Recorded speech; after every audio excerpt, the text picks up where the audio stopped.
Hello everyone and welcome to this video. Kleena here, and today I'm going to take you through the solution to question 12 from this junior cycle ordinary level paper.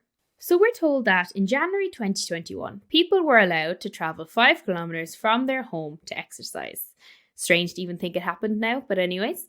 So question A asks us, write kilometers or kilometers squared into each box to complete the following sentence correctly, and we're asked to use each one only once. So area is measured in kilometers squared and distance is measured in kilometers. If you're a bit confused by this, think of if you're going for a walk, you're going in a straight line.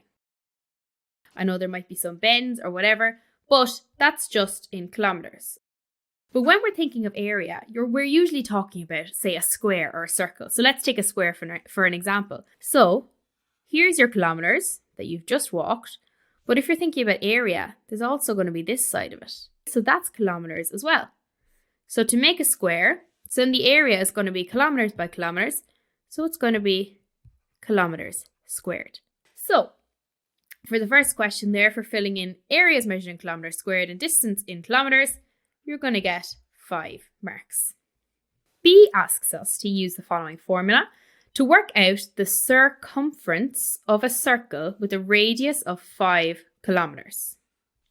Give our answer correct to 1 decimal place, and we're given the formula. 2 by pi by r, and r is the radius. So we have 2 multiplied by pi multiplied by the radius, which is 5 kilometers. So our circumference is going to be in kilometers, okay, because our radius is in 5 kilometers. So this will give us 2 by 5, which is 10 pi. But we're asked to give our answer correct to 1 decimal place, not in terms of pi.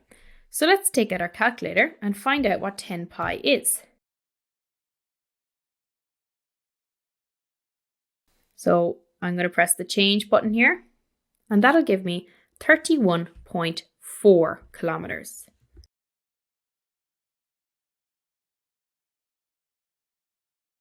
So that's the answer to question B. Now let's move on to question C. C kind of follows on from question B, and it asks us to use a different formula to work out the area of a circle with a radius of 5 kilometers, okay? And again, give our answer correct to 1 decimal place.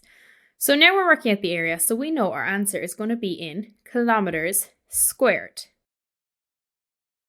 So I'm going to go to page 8 of my log tables and find the formula for the area of a circle.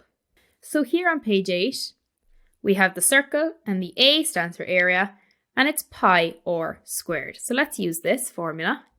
So our formula is pi r squared. R again is the radius, and we know the radius is 5 kilometers. So it's pi by 5 squared. So that's 25 pi. Now let's work that out.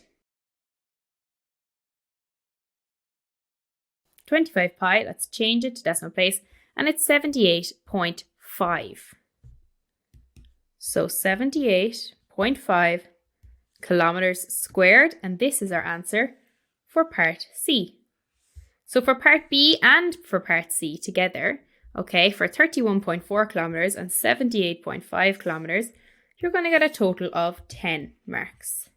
Now let's move on to the final part of this question. In D, we're told that the tables below show the circumference and area of a circle in terms of pi as the radius increases by 2 units. So one of these is linear and one of them is not. So we have sequence 1 here and sequence 2 here. We're asked which of these is linear. So the linear one here is going to be sequence 1. And it asks us to explain your answer or give a reason. If a sequence is linear, it increases by the same amount every time. Okay, that's the most important thing you need to know about a linear sequence. It increases by the same amount every time. Now you can see in sequence 1 that every time it increases by 4 pi. So 12 plus 4 pi. So 12 pi plus 4 pi is 16 pi. 16 pi plus 4 pi is 20 pi, and so on. Whereas here, 16 pi to 36 pi, that's 20 pi. 36 to 64 pi, I can't even do that on the top of my head, but 64 minus 36 is 28 pi. So this is not the same, okay? So these two do not equal to each other, but all of these are equal to each other.